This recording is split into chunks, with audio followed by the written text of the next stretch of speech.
I couldn't imagine a holy marriage for myself because I'd had lots of relationships with guys that were unholy or unhealthy or both, and I'd never had one that was healthy and holy, and so I just couldn't even imagine myself being holy in marriage.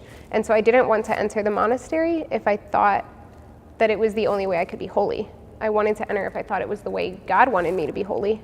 So I left my observership, and I told Mother and my spiritual father that I wasn't comfortable applying to the monastery, and they were both okay with that. And then I ended up dating a guy for just a short time, but at the end of our relationship, I loved him very much, but I had this dream one night that I was talking to him, and I said, I love you, which I had never told him in real life, but I said, I love you, and I know that you would be an amazing husband, and you would tell me I'm beautiful every day, and you would call me onto holiness, and you'd be a great father, and that's just not enough. And I woke up, and it's not even necessarily that I felt like God spoke to me through the dream, but I remembered everything I'd said in the dream, and I just felt it to be true. And so then I ended up promptly disregarding that because I still didn't want to be a nun.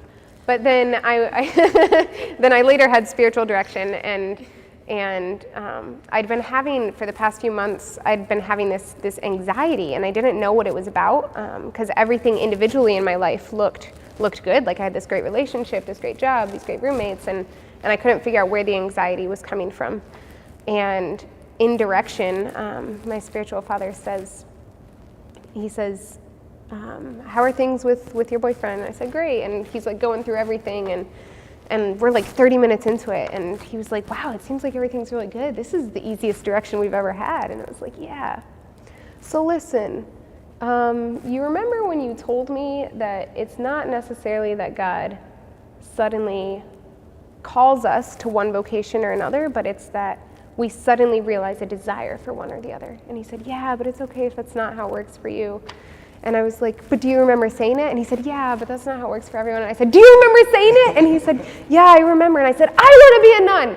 And I didn't know that was going to come out of my mouth, but in the moment that it did, all of that anxiety I'd been feeling for months was just gone, and but I think it's key to realize, because I think sometimes we can wonder, are these interruptions from God or are these interruptions from the devil? And it's hard to have that discernment of spirits, and just to remember that Scripture tells us the Lord's voice is a voice that speaks of peace. And so where there's that deep peace, and I mean deep peace, because I still had the surface anxieties of like, I have to break up with my boyfriend who I love, and I have to quit the job I love, but there's this deep peace, and that's when we know that it's the Lord's voice.